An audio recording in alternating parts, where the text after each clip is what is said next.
everyone, it's Melissa, and today I am doing the books and life tag. I was tagged by Rick McDonnell.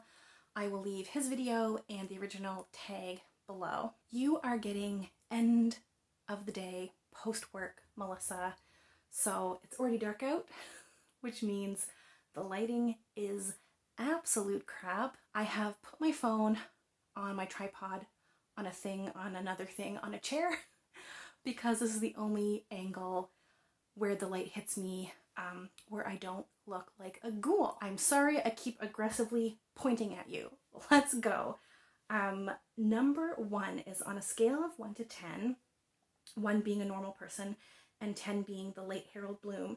How much are books and reading a part of your life? I don't know who Harold Bloom is, but presumably there's someone who really liked books. I mean, obviously books are a big enough part of my life that I made a YouTube channel about it. I think I've just noticed that this is crooked. Is this angle crooked? I think it is. We're moving forward. If it's crooked, I am sorry, but you're just going to have to deal with it. So obviously books are a big enough part of my life that I have put the time and effort into making a channel. But honestly, I have other interests. I definitely read way more than the average person reads, but I am not obsessed with always having to be reading, or like if I need to take a break from reading, then I will. So on a scale of 1 to 10, I'd probably put myself at a good 4, maybe 5. I think like in the middle. I'm not obsessed. I have a lot of books, but I don't buy books terribly often. I have a booktube channel, so obviously books are part of my life in that way. But I also, pre-COVID, used to go and dance a lot, and I'm really into music. So I can't put myself like way on one end of the high end of the scale, but I also can't put myself at the low end of the scale because I definitely read more than is typical and like spend a lot of time reading and talking about books. So I think a 4 or a 5. Number 2 is, where does your personal library stand right now in relation to the rest of your life? Do you have more books now than you ever have? Fewer? How has your library changed? So I think I probably have more books than I've ever had right now, but not by that much. My husband used to be the big book buyer in the house, so I was gonna say most of these books are his, but I think now maybe we're a little bit more even. So we've probably added like a couple of shelves because of the books that I have accumulated over the past couple of years, but really it hasn't changed that much. And what's on them hasn't really changed that much either. I have a lot of my childhood, like middle grade books, and I don't foresee myself ever getting rid of them. I have a bit of nostalgia wrapped up. I do unhaul things occasionally. I only keep books that I feel like I will reread, things that I rate very highly, that are meaningful to me, that I think are great books. Something I just enjoyed a bit or thought was just okay, or thought like, oh, that was fun, but whatever, I'll just get rid of. So I guess my library is always in a bit of flux. I will bring in a book, get rid of a book, but the things that I have loved just will remain there always. Number 3 is, take a mental step back and ask yourself, what is the most likely first bookish impression a newcomer would have in your home? If someone just came to my home, I think they would be hard pressed to even tell that I was a book lover, only because our bookshelves are upstairs in one of the bedrooms, which is really just our office. And like no one's ever up in this room. Like if people were coming over to our house, they would be downstairs in the living room or dining room if we were like having a party or something, right? So there are no books downstairs. If they toured the whole house, I think their impression would be, you must like to read. But we don't even really have, like, we have 2 bookshelves. And I don't think it's terribly a lot. So yeah, I think people would know that we're readers. But I don't think they would think, oh, you must be obsessed with books. Number 4 is, how often, if ever, do you clean or reorganize your books? I have never cleaned a book in my life. Like, I've dusted the shelves before, but to actually like clean the book proper, I don't think I've ever cleaned a book. Maybe if I like was reading outside and I dropped it in something, or like, I don't know, my kid got her sticky jam hands all over it, I would like wipe the book. But I've never like taken the books off the shelves to clean the books. I dust the shelves and I move on with my life. Now, reorganizing books. I have a problem. I love organizing things. I love reorganizing things.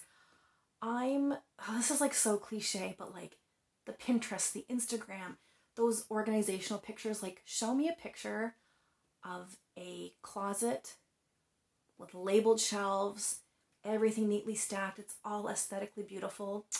I love it. And I reorganize things a lot if I don't think they're functional. If I think like this can be done better, I do it. And I don't reorganize the bookshelves like constantly because it takes forever.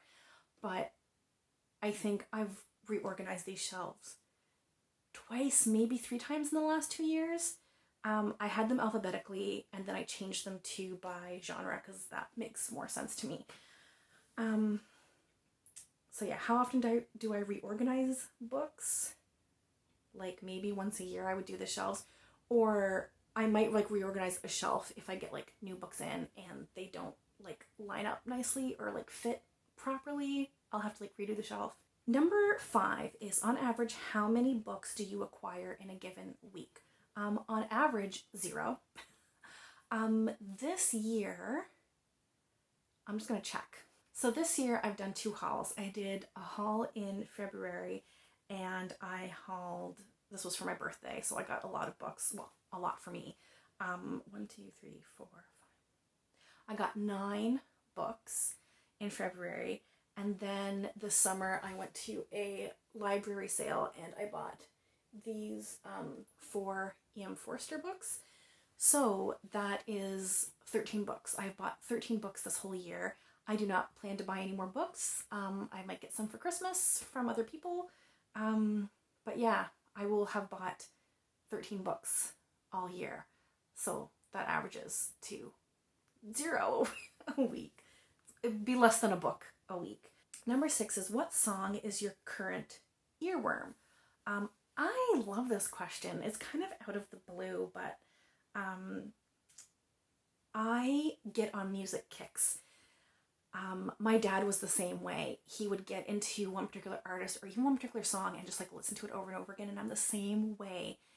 Now, recently it had been, this sounds dumb, but the song, while it's partly a comedy song, hits me in the center of my being. And, oh, what's it called?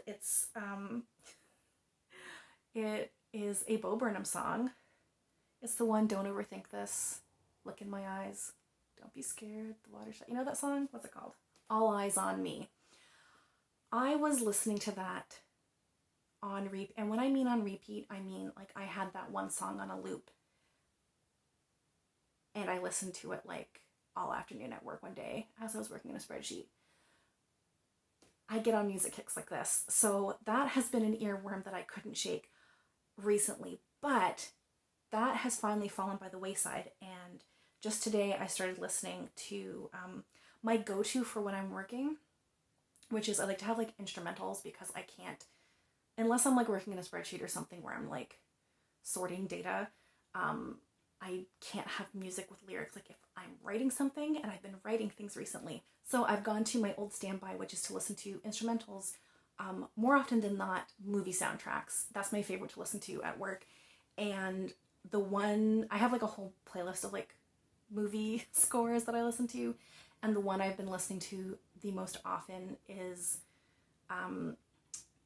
it's from The Last of the Mohicans, and the song is called Promontory. I will link it below, but it's like the main theme, I guess, of the movie, and it's the song they play at the very long chase climax at the end.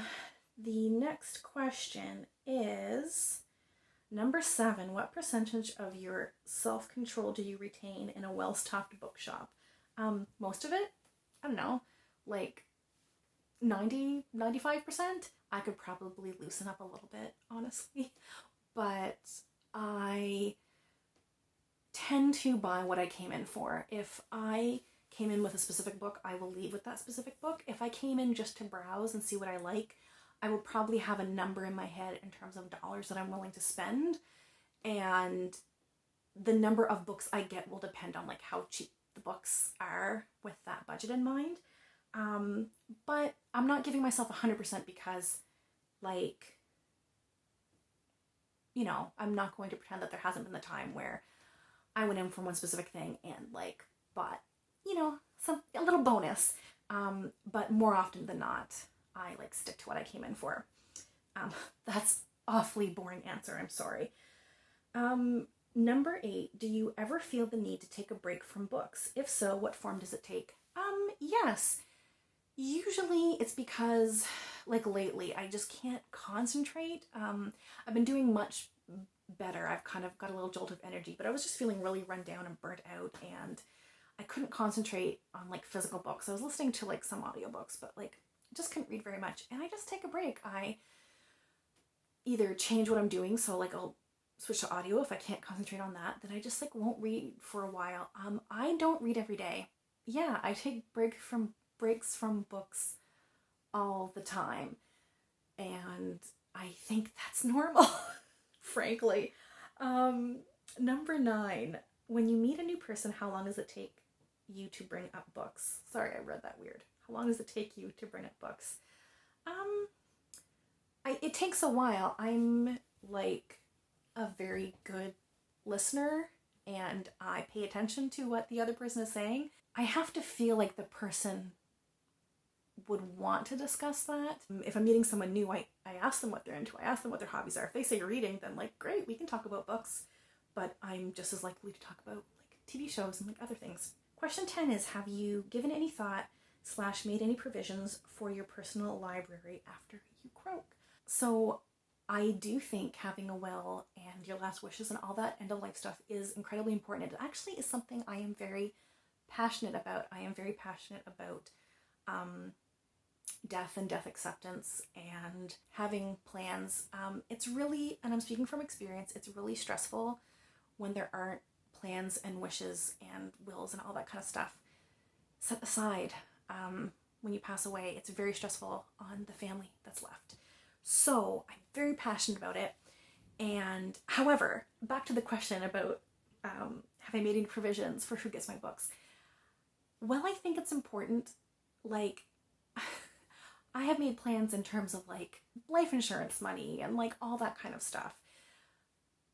Physical possessions, unless it's something really sentimental, like I have a string of pearls that belonged to my grandmother, like unless it was something very meaningful or like a family heirloom or something, like I have provisions for those types of things. But in terms of my books, like I don't have any like collectible books. I don't have any like really old or really special books. So no, I haven't made any provisions for my books. I only have one child. So, well, I mean, everything would become my husband's, unless he predeceased me, in which case everything would become my daughter's. And hopefully, I mean, that won't happen until she's an adult and she'll get all my books, or she can give them away. They'll be hers to do with as she will. But I haven't given any special thoughts to my books because they're important to me, but they're not important to me to like pass on to someone. And the last question, number 11, is, are you known among your friends and loved ones for your weird and probably unhealthy relationship with books. I'm probably known as like a reader or someone who likes books by most of my friends, but maybe not all. I don't tell anyone about this channel because I'm very self-conscious about it. I know that sounds weird because like I have no problem like strangers. Like I'm not, I'm very at ease in front of the camera, knowing that there are people I don't know in my quote unquote real life watching this. But my sister-in-law actually found my channel. I don't think she like subscribed or like watches regularly or anything. And if she does, I don't want her to tell me because there's just, I don't know what it is, but there's something about like people I know watching this. My husband has not seen a single one of my videos. He doesn't know my channel name. He knows I make videos, obviously, but I have told him like I'm very self-conscious about this, and I don't know what it is. I can't explain it because it doesn't make any rational sense. But I don't think, what I'm trying to get at is I don't think my family or friends know, like they know maybe that I like books, but I don't think they know to what extent because they don't even know this channel exists. So no, I don't think I'm known as like having an unhealthy relationship with books. I think I'm known as someone who like likes to read. So that's the tag. I'm supposed to tag people, I suppose. I will tag Sam from Paper Not Books. Let's just go tag crazy today. Rosie Cockshut, I don't think she's done this. Margaret Pinard, I don't think she's done this. If you've done this, like, sorry, I probably just didn't see it. Jen from Remembered Reads. Who else? I think that person's done it. I think they've done it. Natabi and her books. I tag you as well. That's all for today. I hope this wasn't too crooked. I feel this was kind of a mess. Thanks for watching. Bye!